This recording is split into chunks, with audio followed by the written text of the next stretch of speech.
If you're adding electrical accessories to the Jeep Gladiator, this is one of the best ways that I've found to do it, and it actually looks like the truck came this way.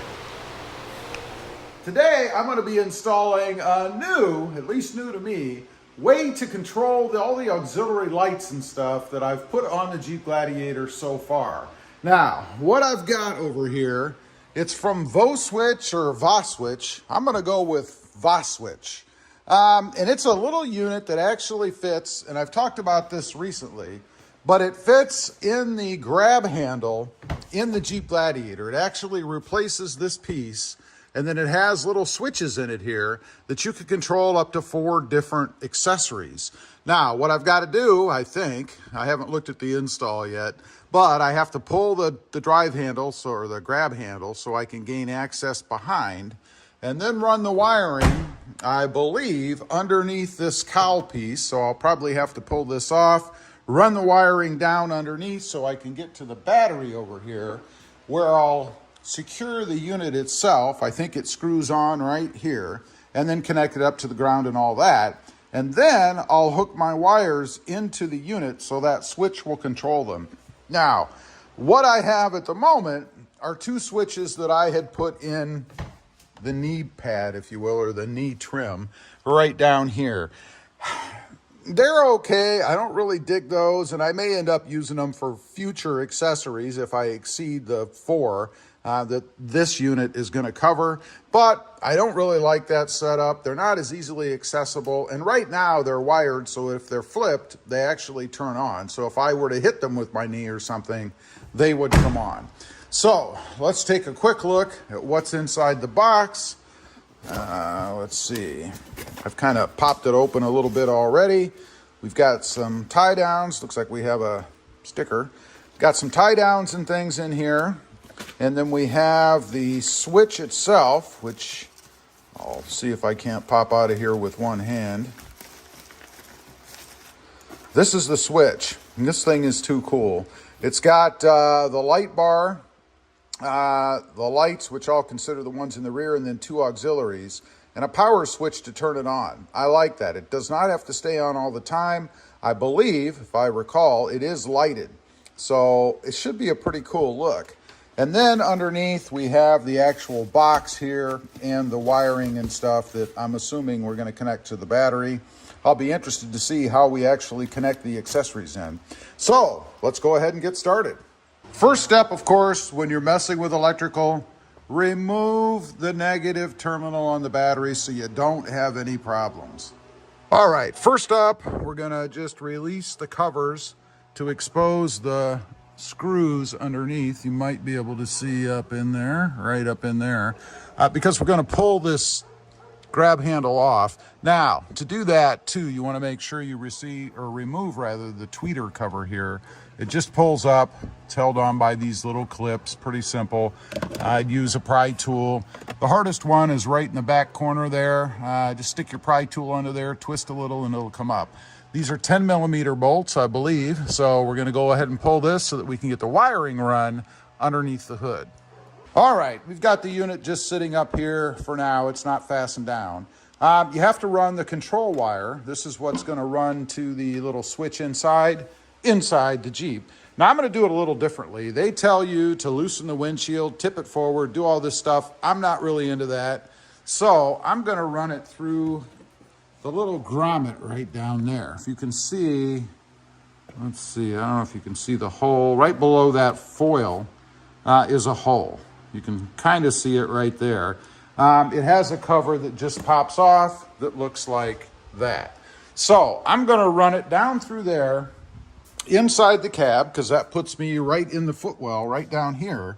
And then I'm going to go ahead and pull it through with this pull thing that I have. I forget what it's called, which I have sitting down there. And you can see it's going to bring me right up here, right where the factory wiring runs, into the door frame area or the grab handle area. That'll put the wire right up here where I need it. So I'm going to go ahead, run the wire down through. It should be pretty easy. That's really a pretty big hole. Right down below where that foil is, right there. So we're going to go ahead, stick this wire down through there, and then bring it up beside the pillar.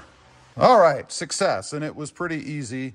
I've got it run through, needs to be about right up in that area because it's going to plug into the back of the switch that's going to be a part of the door handle. So I'm going to go ahead and prepare that next. I actually have to drill a hole through the door handle where you can't see it so this wiring can feed through. Okay, I drilled the hole through. You can see right here I just used, I guess this is a step bit. And my goal was to be able to fit the whole assembly through the hole like so. So I accomplished that. You're never going to see this anyway, so why not? Now we need to go ahead and put this back in the truck and connect the end of the wire that I ran through to the switch here, and we can go ahead and mount the switch in the door handle or the grab handle part, and then move on to connecting it up to the wiring and running the rest of the wire. I got it all put back together. There it is. If that isn't the slickest thing, I don't know what is. Just snaps right back in there. I like it. I think it looks pretty cool. All the wiring is hidden. I just need to put the speaker cover back on. And then we can work on mounting the controller, or the unit itself, under the hood. That's pretty simple. Just a couple of bolts here, and then we'll connect it up to the battery, ground it, and then I'll be ready to hook my accessories up to it. Okay, we are done.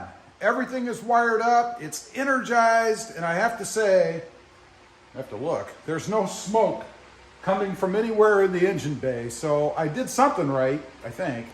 So let's take a look. I'll show you the inside, the guts of it in a minute. But here is my wiring. These are my wires going in. Let's make sure they're not warm. They're not, that's a good thing. These are my wires going in. You may notice this is just a cool little feature. It has these little rubber inserts. These are to keep it waterproof for the ones you're not using. When you tighten this thing down, it actually conforms around your 16 gauge wire. So I think that's a pretty cool feature.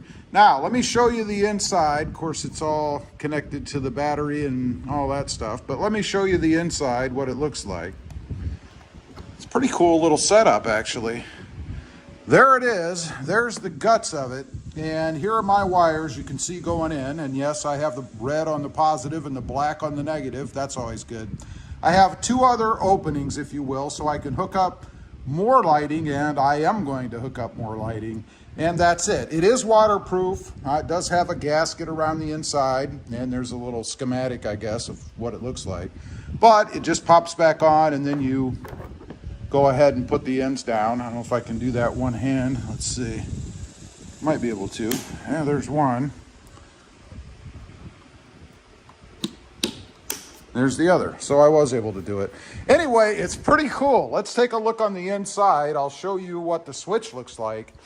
Now, they do give you an option to run a switch to the ignition so that it gets no power unless the truck is on. But there is an on-off option on here as well, so you can turn it off. Right now, I have it off because I don't want it feeding power. If I wanted it left on for some crazy reason, I don't know, you can push the button and it'll stay on just like that.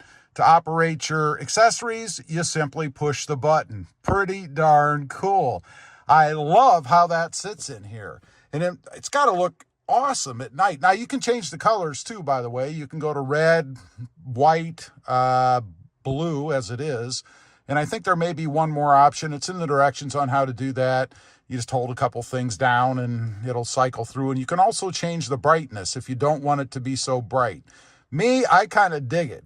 So like I said, you can shut it off just by pushing that button. I think this is a really cool option, if for no other reason than where it's located. I mean, look at that. That is awesome. It's like it's OEM. It just fits right in there, rather than having the auxiliary switches down here, which I don't have, by the way. Now, if you have a lot of lighting, even if you have the auxiliary switches, this would be a good option. And by the way, let me say straight off here, I am not sponsored by these people.